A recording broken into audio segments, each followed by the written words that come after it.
మరలా చిగురించబోతుంది. గొప్ప దినాలను చూడబోతున్నావు. నీ యేసుకు సమస్తము సాధ్యమే. గుడ్ మార్నింగ్ దేవుని ప్రియ కుమారుడా, గుడ్ మార్నింగ్ దేవుని ప్రియ కుమార్తె. Special good morning to you. ఈ ఉదయాన్న దేవుని మాట గొప్ప విషయాన్ని మనకు చెప్తుంది. చూడండి, నమ్మడం గురించి ఈ ఉదయం నేను మాట్లాడడానికి ఇష్టపడుతున్నాను. ఈ మధ్యకాలంలో నువ్వు దేవుని మాటను నమ్ముతున్నావా?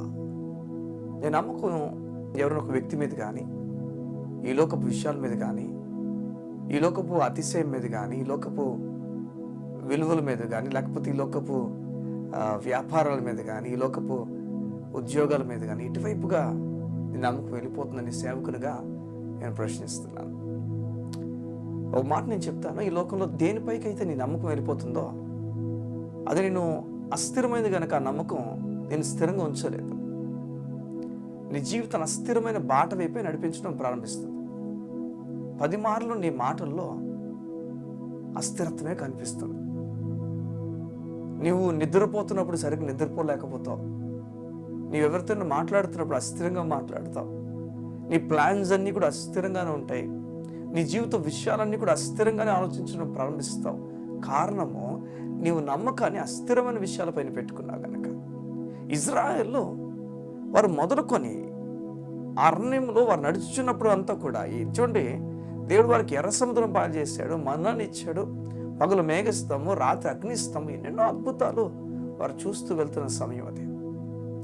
అలాంటి ఒక అరణ్యపు బాట వారికి ఎంతో ధైర్యాన్ని కలుగు చేయాలి. వారు చూసిన అద్భుతాల్లో ఆ అద్భుతాలు వారిని ఎంతగానో వారికి ఆదరణ ఇవ్వాలి, ధైర్యం ఇవ్వాలి, దేవుని పైన కాన్ఫిడెన్స్ని, విశ్వాసాన్ని పెంచాలి. కానీ బైబిల్ చెప్తుంది, వారు చూడండి ఎలాంటి ఆలోచనతో, ఎలాంటి మాటలు మాట్లాడారో మీరు గమనించండి. ఉదయం మీకు చదువుతున్నాను, చూడండి వారు ఎలాంటి మాటలు మాట్లాడారో. కీర్తన 78వ అధ్యాయం 18వ వచనం ఈ విధంగా చదువుతున్నాను చూడండి. వారు తమ ఆశ కొలది ఆహారం అడుగుచు తమ హృదయంలో దేవుని శోధించరు. ఈ అరణ్యములో దేవుడు భోజనం సిద్ధపరచగలడా అనొచ్చు వారు దేవునికి విరోధంగా మాట్లాడిరి. ఆయన బండను కొట్టగా నీరు ఉబికేనా. సో ఈ విషయాలు మాట్లాడదాం. తర్వాత మొదటి విషయం చూసారా, ఆయన అరణ్యములో భోజనం సిద్ధపరచగలడా? అస్థిరమైన వాటిపైన మనసు ఉంచినప్పుడు వీరు దేవుని పైన మనసు ఉంచలేని వారు. వీళ్ళు జర్నీ సాగుతున్నంత కూడా దేవుని చిత్త ప్రకారంగా, దేవుడు అనుకున్న విషయంలో సాగుతుంది, కానీ వీరు దేవుని ఇష్ట ప్రకారం నడుస్తున్న వారు కాదు. వీరికి ఎలా అయిపోయిందంటే అరణ్యము చాలా కష్టం అయిపోయింది. విశ్వసించిన వారికి అరణ్యపు బాటైనా వారికి ఎప్పుడు ఆనందమే. విశ్వసించే ప్రతి వ్యక్తికి దేవుడు నడిపించే బాట అరణ్యమైనా దేవుడు సిద్ధపరిచిన బాట. ఇందులో దేవుడు ఏమైతే చూడండి, నీవు అరణ్యం కాకుండా మామూలు నేల మీద నడుచుచున్నప్పుడు నీకు ఎట్టి సంతోషం ఉంటుందో అంతకన్నా సంతోషము దేవుని చిత్తంలో నీకు కలుగుతుంది. అది అరణ్యమైన దేవుని చిత్తంలో కలుగుతుంది, నీకు 100% కలుగుతుంది సంగమా. దేవుడు అటువంటి నెమ్మదిస్తాడు. చూడండి, పగలు మేఘస్తంభం వచ్చేస్తుందట, ఎండ తగలకుండా దేవుడు మేఘస్తంభం వడ్డేస్తున్నాడట. ఎంత సంతోషం అనిపిస్తుంది చెప్పండి. ఎండ దెబ్బ తగలకుండా దేవుడు ఎంత కాపాడుకొని వెళ్తున్నాడు. రాత్రి వెన్న దెబ్బ తగలకుండా దేవుడు చూసుకున్నాడట. అది మాత్రం కాదు, వారి చెప్పులు అరిగిపోకుండా దేవుడు చూసుకున్నాడట. వారి ఆరోగ్యం పాడవకుండా దేవుడు చూసుకున్నాడు. చూడండి, ప్రొవిజన్ కానీ సప్లై కానీ 100% పరలోకం నుంచి దేవుడు రాసేసాడు అంతే. ఇక దీనికి ఆశ చెప్పండి. ఇల్లు కట్టేసుకోవాలన్నా, బంగారం కొనేసుకోవాలన్నా, లేకపోతే వారికి వీరికి పోలిక వేసుకొని వీరు బాగున్నారు నేను బాగాలేనన్నా, ఈ అరణ్యంలో ఏం కోరికలతో వీరు నలిగిపోతున్నారు అసలు చెప్పండి.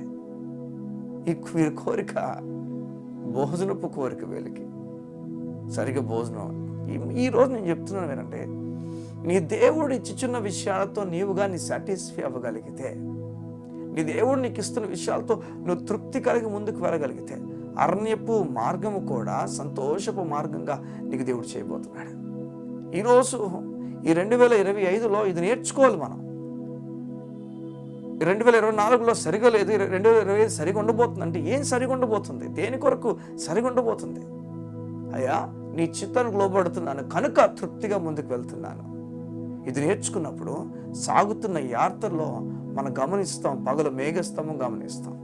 మునిపే మనకు ఒకవేళ అరణ్యం నచ్చకపోతే ఆ మేఘస్తంభం ఎందుకు మనకు, అగ్నిస్తంభం ఎందుకు, ఈ ఆలోచన మనకు వచ్చేస్తుంది. మనం దేవుని ఆశ్చర్య కార్యాల్లో సంతోషించలేం. చూడండి, ఒకవైపు ఇదంతా జరుగుతుంటే ఎండ తగులుతుంది, ఒకవైపు తగలకుండా దేవుడు అడుగుతున్నాడు, రాత్రి వెనుదెబ్బలు తగలకుండా దేవుడు చూసుకుంటున్నాడు.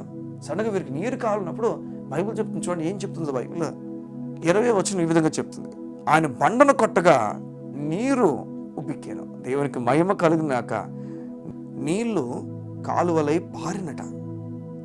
నీళ్ళట కాలువల అంటే అలా నీరు రాలదట, కాలువల్లా పారిందట.